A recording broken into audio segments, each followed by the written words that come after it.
Now, amid the stalemate in the war in West Asia, U.S. media reports say Washington is weighing new military strikes on Iran. And the reports come just hours after U.S. President Donald Trump skipped his son's wedding, saying that it was important for him to remain in Washington. And amid these reports, U.S. President Donald Trump has reiterated that the war with Iran will be over soon. Speaking during an election campaign rally in New York, Trump said that Iran will never have a nuclear weapon.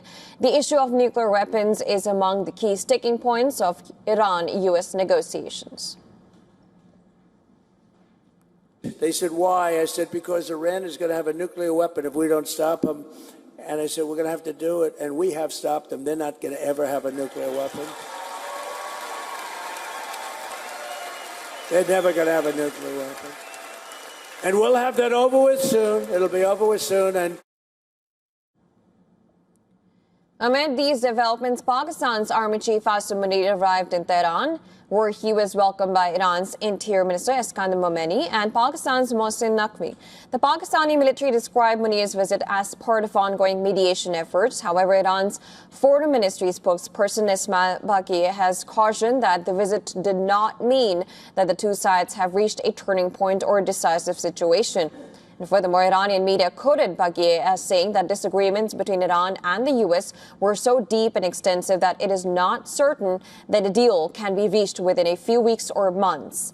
Baqi has also added that the key issues, including ending the war on all fronts and naval blockade in the Strait of Hormuz, are still under discussion. Separately, U.S. Secretary of State Marco Rubio has said that there has been some progress in talks, but cautioned that Washington was not there yet. And speaking to reporters after a NATO ministers' meeting in Sweden, Rubio emphasized that more work needs to be done. Yeah, I said the same thing. I can't believe I said the same thing that the Iranians did. There's been some progress. I wouldn't exaggerate it. I wouldn't diminish it. There's more work to be done, but look, yeah, there's been some, and that's a good sign. I'm glad they said that. We're not there yet. I hope we get there. The president would prefer to do a good deal. Furthermore, Rubio warned that while President Trump prefers a negotiated diplomatic solution, he has expressed concern that perhaps a deal is not possible. Rubio added that if things did not change, then Trump has other options on the table. We're not there yet, and hopefully that'll change. It may not. Honestly, it may not. We're dealing with a very difficult group of people. And if it doesn't change, then the president's been clear he has other options. He prefers the negotiated option and having a good deal, but he himself has expressed, concern that maybe that's not possible. But we're going to keep trying. I know our guys are still working on that very hard, so. Now, furthermore, European Union nations have moved towards sanctions on Iran and officials for the continuing blockade of the Strait of Hormuz. Well, the EU has not named any individual or entities who will be targeted by the new sanctions.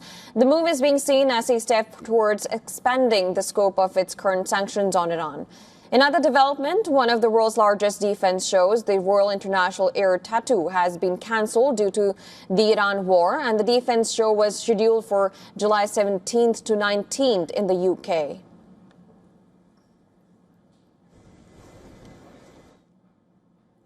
And to discuss more on this, we're now being joined on the broadcast by Asha Castleberry, U.S. national security and foreign policy expert. She's joining us from Washington, D.C. Thank you so much for joining us on the broadcast.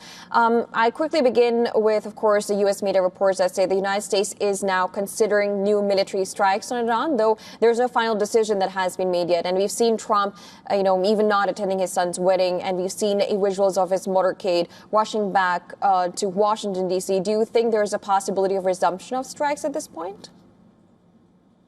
I think it's definitely on the table. For two reasons. One is, I must say that looking at the internal political developments that just recently happened, where Congress was very close to passing a war resolution act or a war powers resolution, that definitely stood out more in terms of what has happened recently with regards to making it through Congress. And then also, we have to take into account the gas prices. The pain at the pump keeps going up, and more and more Americans are becoming more frustrated about it, especially as we are enduring a national affordability crisis.